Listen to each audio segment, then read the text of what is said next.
I'll tell you a true story. A few months ago, I stayed at the Four Seasons in Las Vegas.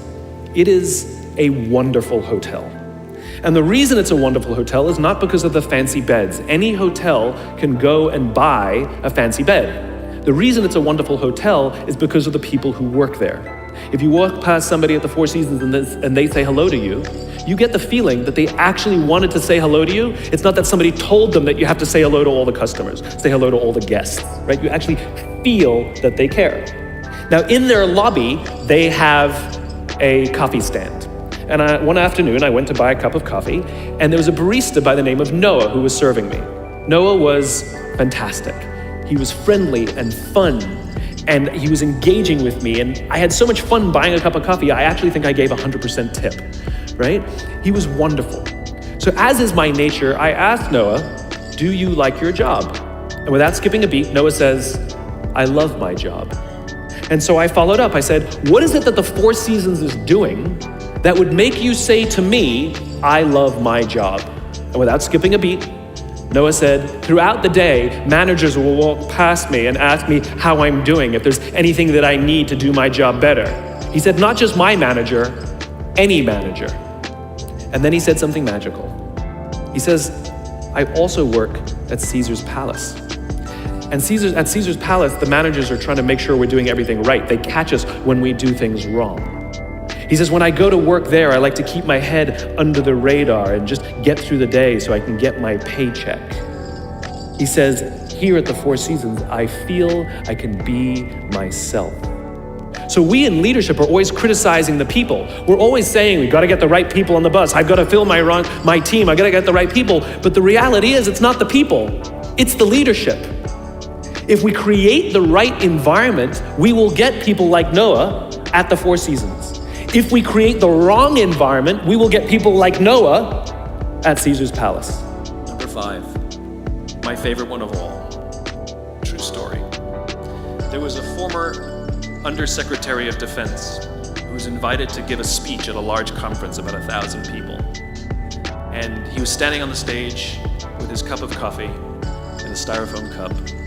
And he took a sip of his coffee and he smiled and he looked down at the coffee. And then he went off script. And he said, you know, last year I spoke at this exact same conference. Last year I was still the undersecretary. And when I spoke here last year, they flew me here business class. And when I arrived at the airport, there was somebody waiting for me to take me to my hotel. And they took me to my hotel and they had already checked me in and they just took me up to my room. And the next morning I came downstairs and there was someone waiting in the lobby to greet me, and they drove me to this here same venue and handed me a cup of coffee in a beautiful ceramic cup. He says, I'm no longer the undersecretary. I flew here coach. I took a taxi to my hotel and I checked myself in. When I came down the lobby this morning, I took another taxi to this venue. I came in the front door and found my way backstage, and when I asked someone, do you have any coffee? He pointed to the coffee machine in the corner, and I poured myself a cup of coffee into this here styrofoam cup. He says the lesson is, the ceramic cup was never meant for me. It was meant for the position I held. I deserve a styrofoam cup. Remember this. As you gain fame, as you gain fortune, as you gain position and seniority, people will treat you better. They will hold doors open for you. They will get you a cup of tea and coffee without you even asking. They will call you sir and ma'am, and they will give you stuff. None of that stuff is meant for you. That stuff is meant for the position you hold. It is meant for the level that you have achieved of leader or success or whatever you want to call it. But you will always deserve a styrofoam cup. Remember that. Remember that lesson of humility and gratitude. You can accept all the free stuff. You can accept all the perks. Absolutely, you can enjoy them. But just be grateful for them and know that they're not for you. We're asking our youngest generation to work and succeed and find themselves and build their confidence and overcome their addiction to technology and build strong relationships at work. We're asking to do this, and these are the environments we've created. We keep saying to them, you're the future leaders. We're the leaders now. We're in control. What are we doing? This is what empathy means. It means if there's an entire generation struggling, maybe it's not them.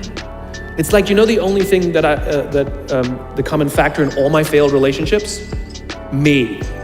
Same thing. Oh, we just can't get the right performance out of our people. Maybe it's you. Right? It's not a generation. It's not them.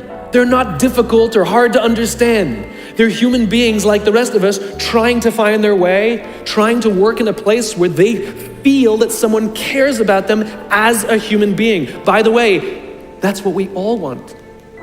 In other words, it's not even generational. It's all of us. This is the practice of empathy, that if we're struggling to communicate to someone, if we're struggling to help someone be at their natural best, I'm tired of people saying to me, how do I get the best out of my people? Really, that's what you want? They're like a towel, you just wring them. How can I get the most out of them? No, how do I help my people be at their natural best? Right? We're not asking these questions. We are not practicing empathy. We have to start by practicing empathy and relate to what they may be going through. And it will profoundly change the decisions we make. It will profoundly change the way we see the world.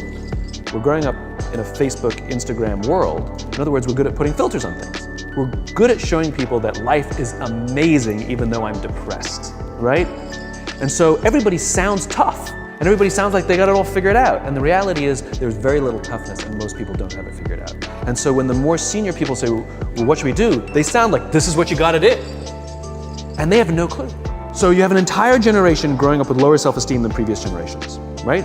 We know that engagement with social media and our cell phones releases a chemical called dopamine. That's why when you get a text, it feels good, right? It's why we count the likes. It's why we go back 10 times to see if my Instagram is going slower.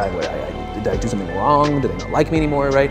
The trauma for young kids to be unfriended, right? Dopamine is the exact same chemical that makes us feel good when we smoke, when we drink, and when we gamble. In other words, it's highly, highly addictive. That's basically what happened. You have an entire generation that has access to an addictive, numbing chemical called dopamine through social media and cell phones as they're going through the high stress of adolescence. Why is this important?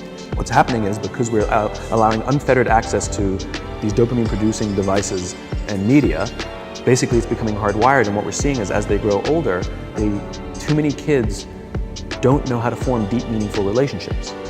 Their words, not mine. They will admit that many of their friendships are superficial. They will admit that their friends, that they don't count on their friends, they don't rely on their friends, they have fun with their friends, but they also know that their friends will cancel on them as something better comes along. Deep, meaningful relationships are not there because they never practice the skill set, and worse, they don't have the coping mechanisms to deal with stress. So when significant stress starts to show up in their lives, they're not turning to a person, they're turning to a device, they're turning to social media, they're turning to these things which offer temporary relief. I believe loving your work is a right and not a privilege. I despise the fact, I lament the fact, I curse the fact that so few people get to say, I love my job, as if they've won some lottery.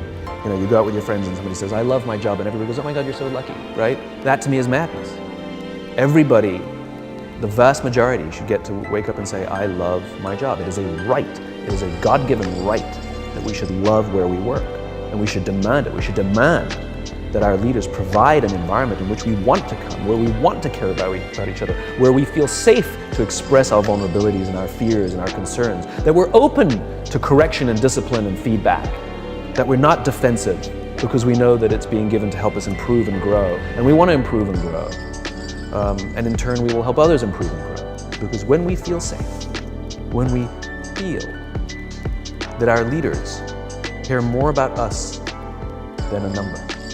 They care more about our lives and our confidence and our joy and our skill set more than some short-term gain. That they care more about our priorities than the priorities of some disinterested external constituency.